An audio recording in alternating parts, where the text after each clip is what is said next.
ہمارے ایک دوست تھے, مجھے کہنے لگے ہمارے خاندان میں طلاق کا کوئی تصور ہی نہیں ہے. میں نے کہا اچھی بات ہے, لیکن اگر آپ کے خاندان میں میاں بیوی میں نہ بن رہی ہو, وہ بڑے فخر سے بتا رہے تھے کہ ہمارے خاندان میں طلاق کا تصور, یعنی خاندان میں نہیں, ہماری قوم میں, قوم تو بڑی ہوتی ہے نا, ہماری قوم میں طلاق کا تصور ہے ہی نہیں. جو طلاق دے دے وہ اتنا برا سمجھا جاتا ہے کہ پوری زندگی کے لیے لوگ اس کی طرف انگلیاں اٹھاتے ہیں کہ یہ کون ہے, طلاقی ہے, ایسے اس پہ لعنتیں بھیجتے ہیں. تو میں نے کہا میرے بھائی, آپ کی جو قوم ہے اس میں اگر میاں بیوی میں محبت ہو تو پھر تو ٹھیک ہے, لیکن جن جوڑوں میں آپس میں نہیں بنتی, یا تو آپ کی قوم اتنی دودھ کی دھلی ہوئی اور زمزم سے نہائی ہوئی ہے کہ ہزاروں لاکھوں شادیاں سب کامیابی ہوتی ہیں, پھر تو یہ بات ٹھیک ہے. لیکن ظاہر ہے ایسا دنیا میں ہوتا, ہزار جوڑوں اگر کامیاب ہوں گے تو ایک آدھ تو کوئی ایسا ہوگا نا جو بے جوڑ کی ہو گئی ہوں گی. بھائی سوچا تھا کہ اچھا ہوگا لیکن ہوا کیا, غلط نکلا. آپ لائے تھے بہت تلاش کر کے, لیکن وہ آپ ہی کے سر پہ اس نے جوتے لگانا شروع کر دیے. یا عورت نے بڑے اچھے مرد کا انتخاب کیا, وہ مرد بعد میں کیا نکلا, فراڈی نکلا, ہیروئنچی نکلا, چرسی نکلا, کچھ بھی نکلا. یا آپ لوگ عالم الغیب ہیں کہ جن کو پتا ہوتا ہے کہ یہ یہی کرنا ہے اور اس کے علاوہ کہیں بھی نہیں کرنا. تو میں نے کہا جن کی شادیاں ناکام ہوتی ہیں ان کا حل کیا ہے؟ پھر کہہ رہے ہیں سولو صفائی کرواتے ہیں. میں نے سولو صفائی بھی اگر ناکام ہو جائے, کوشش بھی ناکام ہو جائے, جوڑ تو ہوتا ہے نا, ایسے نہیں مل رہے مزاج, کہہ رہے ہیں بس ہمارے یہاں نہیں ہوتی. میں نے کہا پھر پتہ ہے کیا ہوتا ہے, جب نہیں مل رہی ہوتی نا, پھر یا تو بیوی کو ڈنڈوٹ سے مار مار کے ہاتھ پاؤں توڑ دیتے ہو اس کے, یا وہ عورت کسی ناآشنا کے ساتھ فرار ہو جائے گی, یہی ہوگا نا. یا وہ ڈپریشن کی مریض بن کے گولیاں کھانا شروع کر دے گی, یہی ہوگا کہ نہیں ہوگا؟ بھائی جب نہیں بن رہی ہوتی, ہر طرح سے مزاج ہی نہیں مل رہا, ایلفی سے تھوڑی چپکانا ہے کہ بھائی چپک کے رہو, بس الگ نہیں ہونا. تو جب نہیں مل رہی تو میں نے کہا یہ آپ کی قوم کیا کہتی ہے, لیکن ہم قرآن و سنت کو دیکھتے ہیں تو اللہ فرماتے ہیں وہیں یتفرقا یغنی اللہ کلا من سعتہ. نہیں بن رہی, جوڑ کی ہر کوشش ناکام ہو گئی, محبت سے کیا کر لو, علیحدگی اختیار کر لو. کہنے لگے نہیں ہماری قوم میں ایسا نہیں. میں نے کہا پھر یہ آپ کا اخپل اسلام ہے. ٹھیک ہے, یہ وہ اسلام نہیں ہے جو محمد صلی اللہ علیہ وسلم پر نازل. طلاق کو برا سمجھا گیا ہے, اچھا کام نہیں ہے, شریف لوگ یہ کام نہیں کرتے. لیکن جب ایسی نوبت پہنچ جائے وَإِنْ خِفْتُمْ أَلَّا يُقِيمَا حُدُودَ اللَّهِ, اللہ فرماتے ہیں اگر تمہیں ڈر ہے کہ یہ دونوں اللہ کی حدود پر قائم نہیں رہ سکتے. اللہ کی حدود کا کیا مطلب, سر پھوڑ رہے ہیں ایک دوسرے کا, وہ اس کو گالیاں, وہ اس کو بددعائیں, وہ مرے, وہ اس کی شکل نہیں دیکھنا چاہ رہی, وہ اس کی شکل نہیں, ایک تماشا بنا ہوا ہے. تو اللہ کیا فرماتے ہیں فلا جناح علیہما, پھر کوئی حرج نہیں ہے, فی مفتدت بھی, عورت کو چاہیے شوہر کو مہر واپس کرے اور اس سے جان چھڑائے. بولے یہ میرا آپ کا خرچہ ہوا تھا نا شادی پہ, ٹھیک ہے, کیونکہ اسلام میں خرچہ کس کا ہوتا ہے, مرد کا ہوتا ہے. قرآن نے یہ نہیں کہا کہ مرد عورت سے پیسے لے جان چھڑائے, کیونکہ مرد نے تو کچھ لیا ہی نہیں ہے, اس لیے اللہ نے اس کا تذکرہ کیا ہی نہیں. فی مفتدت بھی, عورت پہ جو خرچہ ہوا ہے, عورت کیا بھائی آپ کا خرچہ ہو گیا تھا, یہ خرچہ پکڑو اور اللہ کا واسطہ میری جان چھوڑ دو. اگر ایسا نہ ہو خواتین جا کے یہ الٹی حرکتیں شروع کر دیں, بھائی ڈر بھی لگتا ہے, بہت سخت مجبوری ہو تو ایک آپ کو واقعہ سناتا ہوں. ہمارے ایک دوست نے واقعہ سنایا رشیا کا. کہتے ہیں روس میں ایک یہودی عورت ملی ان کو اور کہنے لگی تم مسلمان ہو. میں نے کہا کہنے اللہ کا شکر ادا کرو کہ تم مسلمان ہو. کہتے ہیں میں نے کہا کیوں بھائی, تمہیں کیوں, تم تو یہودی ہو, تم کیسے کہہ رہی ہو؟ اس نے کہا تم مسلمان ہو اس لیے تمہارے ہاں طلاق کا بھی ایک آپشن ہے, ہم یہودی ہیں ہمارے ہاں طلاق کا آپشن نہیں ہے. اس نے کہا 20 سال سے میرا شوہر مجھے چھوڑ کر گیا ہوا ہے, مجھے نہ وقت دیتا ہے, نہ محبت دیتا ہے, نہ خرچہ دیتا ہے, اور کیونکہ مجھے طلاق نہیں دیتا لہذا پوری زندگی میری پوری جوانی کیا ہو گئی, برباد ہو گئی. میں کہیں اور شادی نہیں کر سکتی کیونکہ ہمارے ہاں طلاق ہے ہی نہیں, بس نبھا کرنا ہے جیسے مرضی ہو. تو طلاق کو شریعت نے بہت برا سمجھا, ناپسندیدہ سمجھا, مگر ایک کھانچا کھول کے رکھا ہوا ہے کہ بھئی اس کنڈیشن میں کیا کرنا ہے, اور یہ بھی یاد رکھو ہمارے معاشرے میں کسی خاتون کو طلاق ہو جائے یا کوئی مرد دے دے، دونوں کو اتنا بدنام کر دیا جاتا ہے کہ دوبارہ دونوں کی شادی نہیں ہوتی. یہ بھی غلط ہے. میرے پاس ایسے لوگ ہیں کہ وہ کہیں نہیں بن رہی تھی، مشورہ کیا، ان کے بڑوں نے کہا بھئی الگ ہو جاؤ، علیحدگی اختیار کر لی. اب لڑکے کو کوئی رشتہ ہی نہیں مل رہا. کہہ رہے ہیں اس نے تو بیوی کو کیا دی ہے؟ طلاق دی. کہیں ہماری بچی کو بھی نہ دے دے. بھائی تفتیش کرو، ہو سکتا ہے وہ اس بیس پر دی ہو. اب وہ ساری زندگی ایسے لوگ لڑکے ہیں ایسے کہہ رہے ہیں یار ہماری کیا مصیبت ہو گئی کہ ایک ہماری بنی نہیں، اب کوئی ہمیں مل نہیں رہی. ساری زندگی تباہ ہو جاتی ہے لڑکے کی بھی اور لڑکی کی بھی کہ اس پہ طلاق کا دھبا لگ گیا. اب خام خام میں اس کے بدگمان ہوگا اس میں کوئی خرابی ہوگی جبھی اس کے شوہر نے دی. بھائی ضروری نہیں خرابی ہو، بہت اچھی ہوگی، مزاج آپس میں نہیں مل رہے. عین ممکن ہے مزاج نہیں ملتے تو نہیں ہوتی، دونوں اچھے ہوتے ہیں مگر پھر بھی نہیں ہوتی. ہر شخص کی ریکوائرمنٹ الگ ہوتی ہے. ضروری نہیں کہ آپ جس چیز کو خوبی سمجھ رہے ہو سامنے والا بھی اس کو خوبی سمجھ رہا ہو. اس کی ہمارے پاس حدیث میں مثالیں ملتی ہیں. آپ صلی اللہ علیہ وسلم نے اپنی پھوپھی ذات بہن حضرت زینب کا نکاح کرایا زید ابن حارثہ سے. زید ابن حارثہ نبی کے چہیتے، منہ بولے بیٹے. اتنی محبت نبی صلی اللہ علیہ وسلم کو کہ حب رسول اللہ، جب صحابہ کو سفارش کروانی ہوتی تو زید ابن حارثہ سے کہتے کہ نبی سے سفارش کرو جا کے، کیونکہ حب کہتے ہیں بہت زیادہ محبوب. اور ادھر حضرت زینب وہ نبی کی پھوپھی ذات بہن، جنتی خاتون، جنتی عورت، اتنی سخی تھی کہ صبح اگر راشن ملتا نا پورے سال کا تو شام ہونے سے پہلے پہلے وہ راشن سارا صدقہ. دونوں چوٹی کے نیک. جب دونوں کی شادی ہوئی ہے تو آپس میں نباہ نہیں. نبی صلی اللہ علیہ وسلم نے بہت کوشش کی کہ یہ طلاق نہ ہو، کیونکہ یہ رشتہ نبی نے کروایا تھا. کروانے والا بھی کون ہے؟ اب میں کہیں نکاح پڑھا دوں نا کہیں طلاق ہو جائے، کہتے ہیں انہوں نے پڑھایا تھا، انہوں نے ہے بھائی انہوں نے پڑھایا تھا. ایک دفعہ میں نے 10 سال پہلے کہیں نکاح پڑھایا تو 6 مہینے بعد وہ صاحب آئے کہنے لے یار وہ خلا ولا کا کیس چل رہا ہے. میں نے کہا کون ہے آپ؟ کہہ رہے ہیں وہی جس کا ابھی آپ نے جن کی بیٹی میری بیٹی کا آپ نے نکاح پڑھایا. میں نے کہا یار اتنی جلدی؟ انہوں نے کہا کیا کریں سیزن ایسے ہی چل رہا ہے مارکیٹ میں یہی ہو رہا ہے آج کل. تو نکاح کی ترغیب کس نے دی تھی؟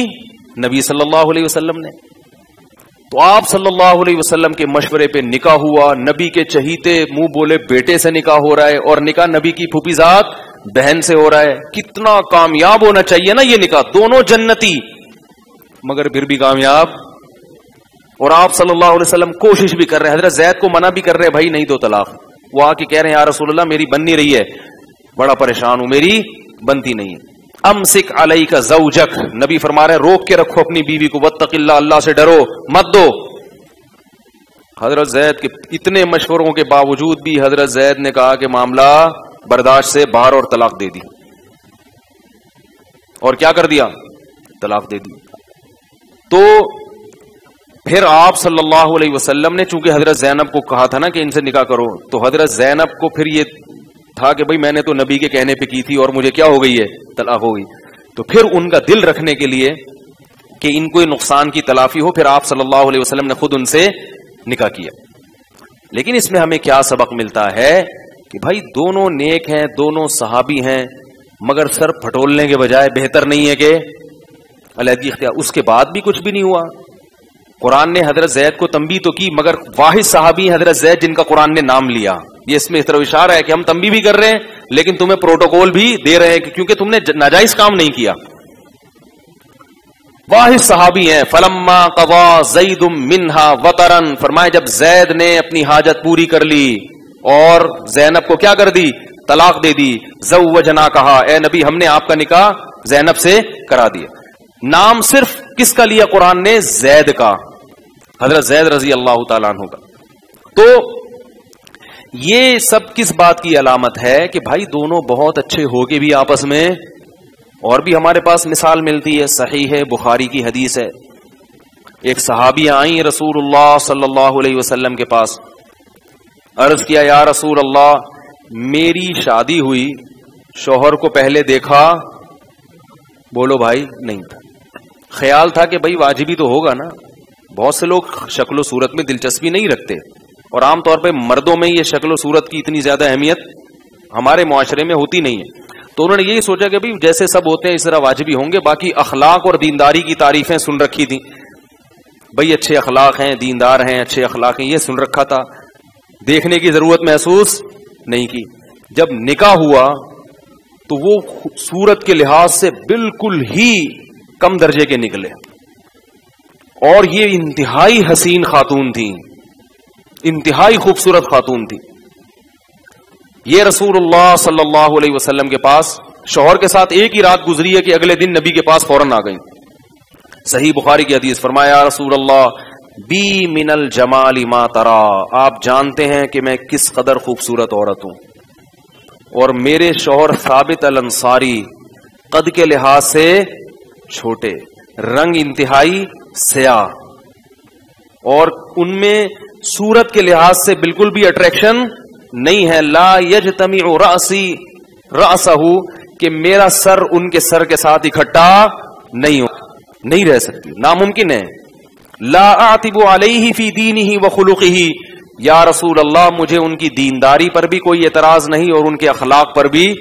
کتنے کلیئر لوگ تھے، دیکھو جتنی بات ہے اتنی بیان کر رہے ہیں. آج اگر کسی خاتون کو کھولا لینا ہو تو عورت اپنے شوہر کو جتنی کائنات میں گالیاں ہیں نا وہ ساری اس کو، کہ یہ ایسا بھی ہے، یہ یوں خرچہ بھی نہیں دیتا، مارتا پیٹتا بھی ہے، گالیاں بھی دیتا ہے، میرے ماں باپ کی بھی عزت نہیں کرتا، اور پتہ نہیں اس کے تعلقات بھی ہیں لڑکیوں سے ناجائز، اور یہ نہ ٹائم دیتا تھا، نہ رات کو گھر آتا تھا، نہ دن میں گھر آتا تھا، اپنی ماں کا غلام بن کے رہتا تھا، اور آج تک اس نے مجھ سے کبھی مسکرا کے بات نہیں کی ہے، اور شکل بھی اچھی نہیں ہے ٹھیک ہے، اور صحت بھی، کھانستا بھی بہت ہے، گٹکے بھی کھاتا ہے، یہ بھی کرتا ہے.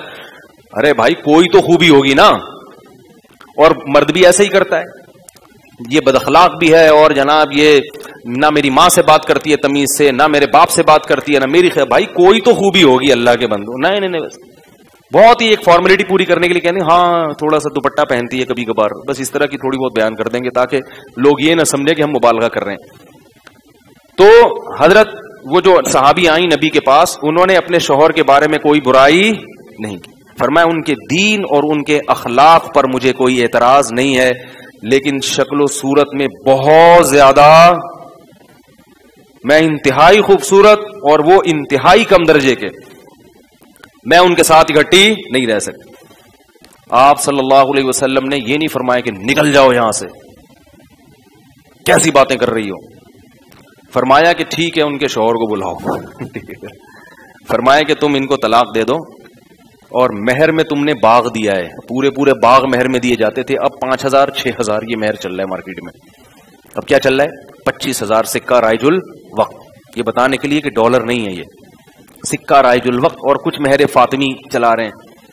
تو پورا باغ دیا تھا، مالدار صحابی تھے، پورا باغیچہ مہر میں دے دیا تھا.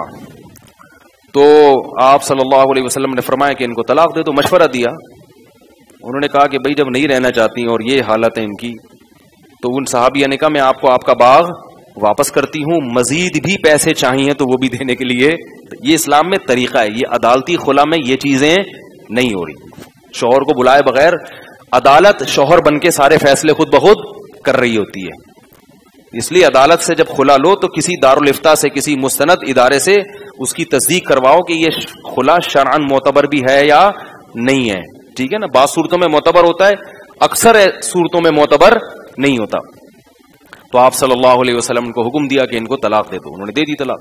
اب اگر وہ نہیں ہوتی، اچھا انہوں نے ایک بڑی خوبصورت بات کہی، اکرہ الکفر فی الاسلام، یا رسول اللہ میں اسلام میں کفر کو پسند نہیں کرتی. کیا مطلب؟ میں مسلمان ہوں اور شوہر سے محبت نہ کرنا یہ مسلمان عورت کا شیوا نہیں ہے، یہ اسلام نہیں ہے، تو کفر ہے.